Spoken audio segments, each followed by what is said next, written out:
Assalamualaikum warahmatullahi wabarakatuh. Saya Bun Melanusa akan menjelaskan yang saya pahami tentang sumber-sumber hukum dalam Islam.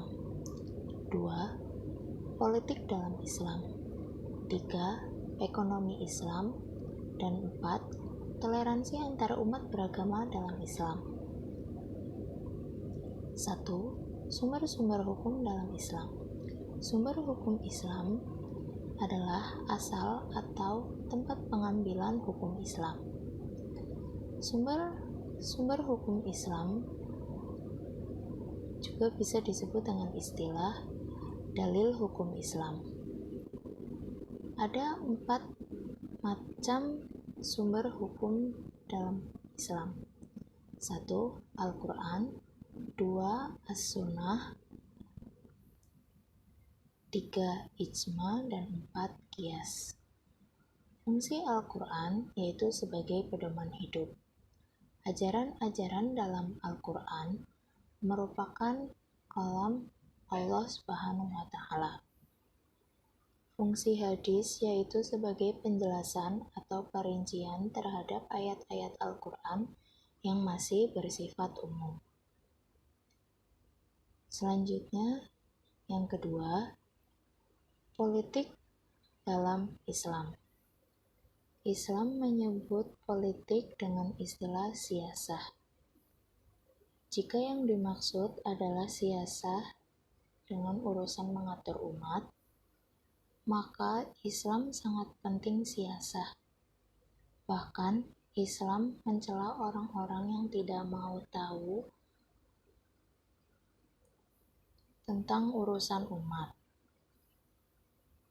Tetapi jika siyasah diartikan sebagai orientasi kekuasaan, maka sesungguhnya Islam memandang kekuasaan hanya sebagai sarana untuk mempersembahkan Allah Subhanahu wa Ta'ala.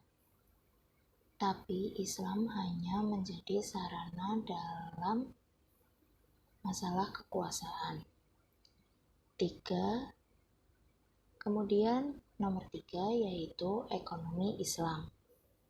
Secara umum, ekonomi Islam adalah ilmu yang mempelajari perilaku manusia dalam usahanya untuk memenuhi kebutuhan hidup dengan berdasarkan kepada syariat atau nilai-nilai ketuhanan.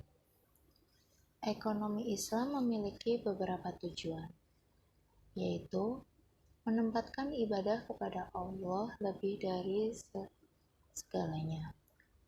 2. Menyeimbangkan kehidupan dunia dan akhirat. 3. Meraih kesuksesan perekonomian yang diperintahkan oleh Allah Subhanahu wa Ta'ala. 4. Menghindari kehancuran dan kerusakan. Ekonomi Islam juga memiliki nilai dasar, yaitu nilai dasar kepemilikan, nilai dasar keadilan, nilai dasar keseimbangan, nilai dasar kebebasan. Selanjutnya, yang terakhir, yang keempat, yaitu toleransi antar umat beragama dalam Islam. Al-Quran dan Sunnah merupakan sumber utama dalam kerangka epistemologi Islam. Untuk merumuskan konsep toleransi dalam Islam, diperlukan pemahaman terhadap konsep-konsep toleransi yang terkandung dalam keduanya, sehingga nilai-nilai yang dapat terintegrasi secara nyata dalam kehidupan saat ini.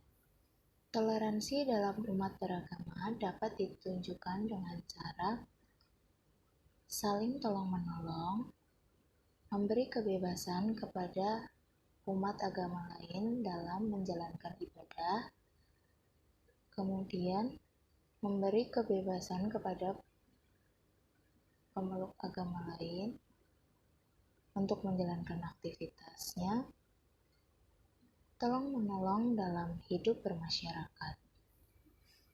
Dalam toleransi juga terdapat rahmatan lil alamin, yaitu rasa cinta serta kasih sayang yang ditumbuhkan dalam diri kita untuk bertoleransi antar umat beragama tanpa mencela, merendahkan, dan menjelekkan. Sekian dari saya. Wassalamualaikum warahmatullahi wabarakatuh.